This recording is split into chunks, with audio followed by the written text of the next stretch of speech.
É um pecado escrever isto. É um pecado pensar usando palavras que mais ninguém usa e colocá-las no papel que mais ninguém verá. É sórdido e malévolo. É como se falássemos sozinhos, para nenhum outro ouvido exceto o nosso.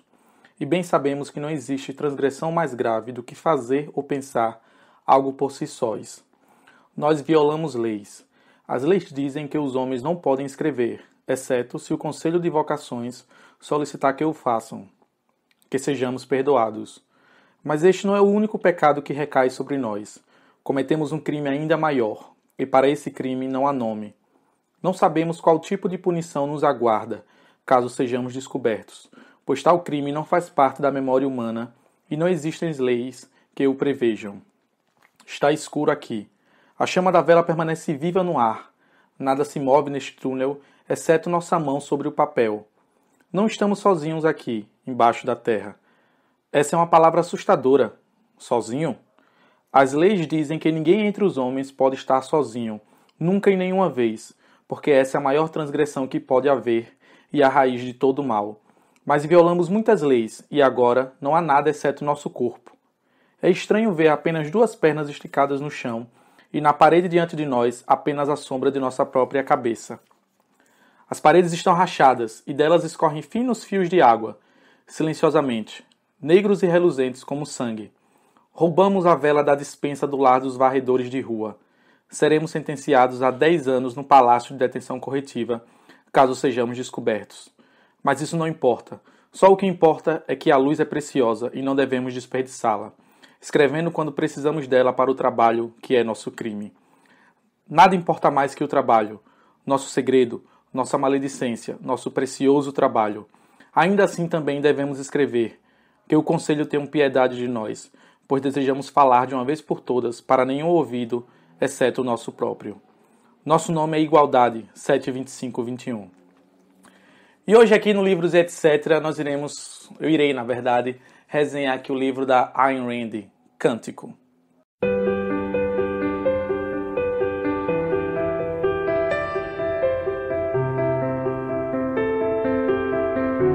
Olá, sejam todos bem-vindos ao Livros e Etc.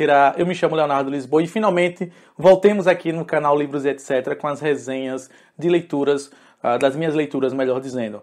Esse livro que eu vou resenhar, na verdade, é um livro já antigo, que eu li no mês de maio, na verdade, me comprometi a ler no mês de maio, e aí eu decidi trazer agora a resenhar para aqui, para o canal Livros e Etc., para vocês que me acompanham. Então, sem mais demora, deixa o seu like, comenta, compartilha, espalhe o vídeo, para que mais pessoas possam conhecer aqui o Livros e Etc. Então vamos falar sobre esse livro chamado Cântico, da autora Ayn Rand. Aqui de antemão eu já tenho que avisar que essa é certamente a minha autora preferida, sou fãzaço da Ayn Rand, já li quase todos os livros dela, pelo menos os romances, os livros românticos dela, os romances dela eu já li todos. Só não li os livros políticos dela, que além de autora de romance, ela era também filósofa. E aqui, antes de falar sobre o livro em si, sobre o que trata o livro, vale a pena trazer um pouquinho aqui da história da vida da própria autora da Ayn Rand, porque influencia muito nos seus escritos, principalmente nos seus romances e, consequentemente, na sua filosofia. Ayn Rand nasceu em São Petersburgo no ano de 1905 e a sua família, de certa forma, sofreu muito com a Revolução Russa que ocorreu no que veio a ser depois a União Soviética. Então ela percebeu que as ideias com quais ela era simpatizante não eram muito bem vistas ali na sociedade russa, no que viria a ser depois a União Soviética. Então, ainda na adolescência, ela fugiu para os Estados Unidos e lá ela pôde dar início à sua carreira de escritora, autora de romances, escreveu peças de teatro, produziu e dirigiu e ajudou, na verdade, na produção de filmes em Hollywood, mas se destacou, melhor dizendo, não somente nos seus romances, como também na sua filosofia, que é o objetivismo.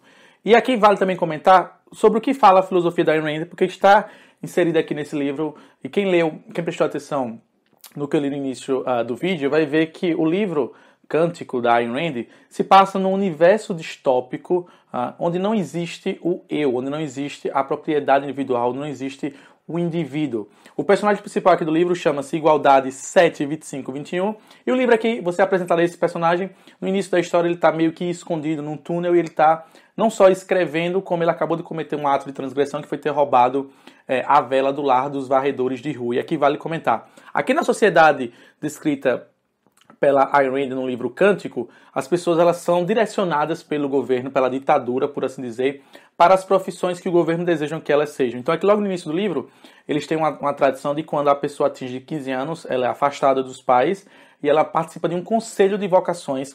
E aí o personagem de Igualdade 7, 25 e 21, ele sempre quis ir para o conselho dos eruditos, participar do lar dos eruditos, porque ele acreditava ser uma pessoa que gostava de conhecer, gostava do conhecimento, gostava de aprender e produzir novas coisas. E aí o personagem de Igualdade 7, 25 e 21, quando atinge 15 anos, ele é levado diante desse conselho das vocações, e lá ele ansiava, claro, participar do conselho da erudição, do conselho dos inteligentes, enfim, algo parecido com isso. E aí o conselho, são 5 pessoas que fazem parte do conselho, olham para ele e o destinam a fazer parte do conselho dos varredores de rua, do lar dos varredores de rua. E aí ele é alocado no lar dos varredores de rua. E o curioso desse livro é que não tem nada escrito em primeira pessoa. Tudo aqui, apesar de ser um personagem, o Igualdade 7, 25, 21, ele sempre se refere a si mesmo como nós. Por quê? Porque nesse universo aqui distópico em que a Ayn Rand, digamos assim, cenarizou o seu livro Cântico, não existe a propriedade individual, não existe o indivíduo, não existe o eu.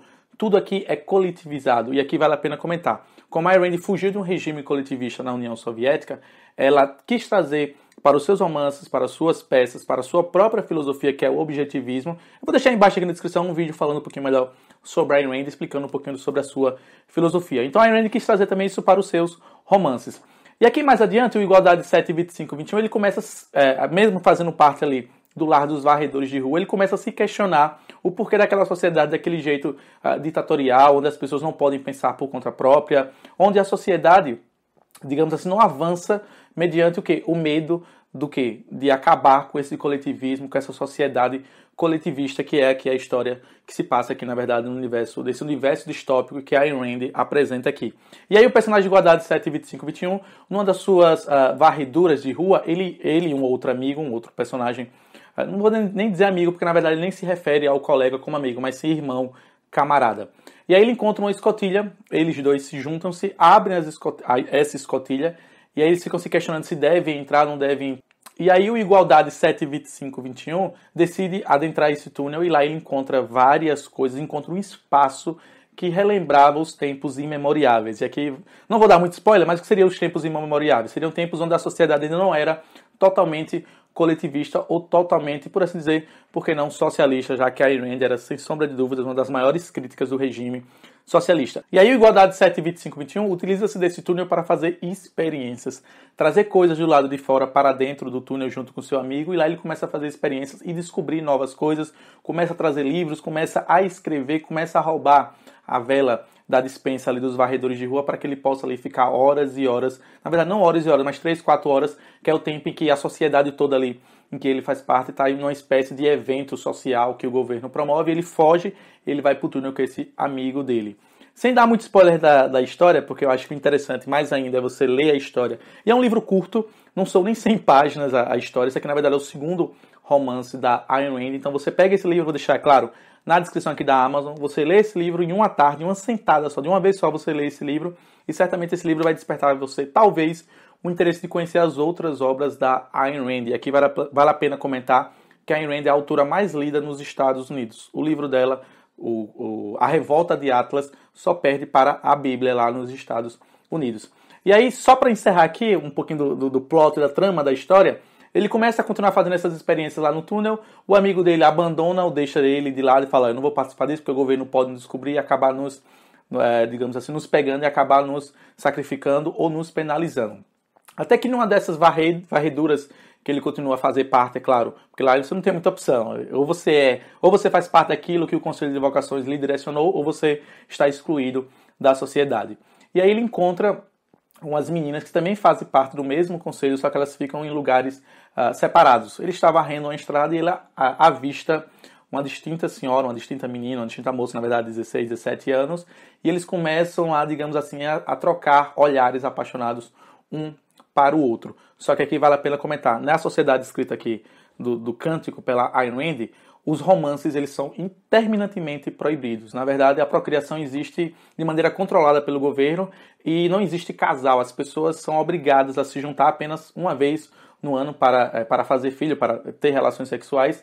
E esses filhos assim que você atinge 15 anos, eles são tomados dos pais e participam de todo aquele processo que eu já expliquei aqui no início, que Igualdade 7, 25, 21 fez parte.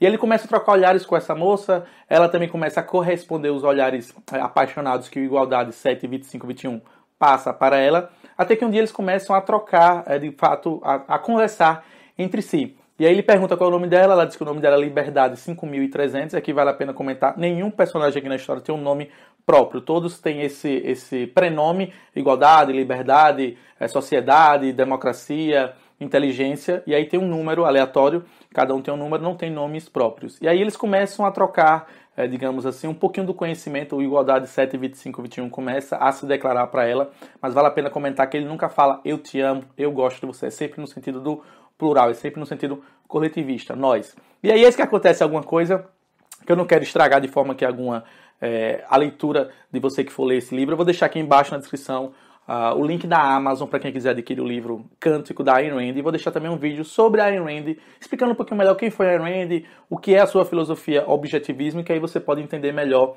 o porquê a Ayn Rand escreveu sobre digamos assim, esse conflito entre o indivíduo e a sociedade coletivista, entre o ego, no caso no sentido individual, e o sentido socialista, de sociedade coletivista. A Ayn Rand foi uma crítica ferrenha contra, na verdade, os regimes socialistas, coletivistas, nazi-fascistas, melhor dizendo. E ela trouxe isso não só para os seus romances, como para a sua própria filosofia. Vou deixar aí embaixo na descrição. Por esse vídeo é só. Próxima semana, e aqui como eu já organizei aqui o cenário, toda semana agora vai ter um vídeo novo. Eu estou querendo me organizar para trazer mais de um vídeo por semana. Eu queria pedir a você, deixa embaixo aqui nos comentários, que tipo de vídeo você gostaria que eu trouxesse além das resenhas de livros. Lembrando, o canal chama-se Livros e etc, então eu posso sim trazer um outro tipo de conteúdo. Eu queria pedir que você, que me assiste, que me acompanha aqui no Livros e etc, deixa embaixo aqui nos comentários, por favor, qual tipo de vídeo você gostaria que eu fizesse aqui no Livros e etc. Bom, por esse vídeo é só. Nos vemos na próxima semana, se Deus assim nos permitir. Até a próxima. Tchau, tchau.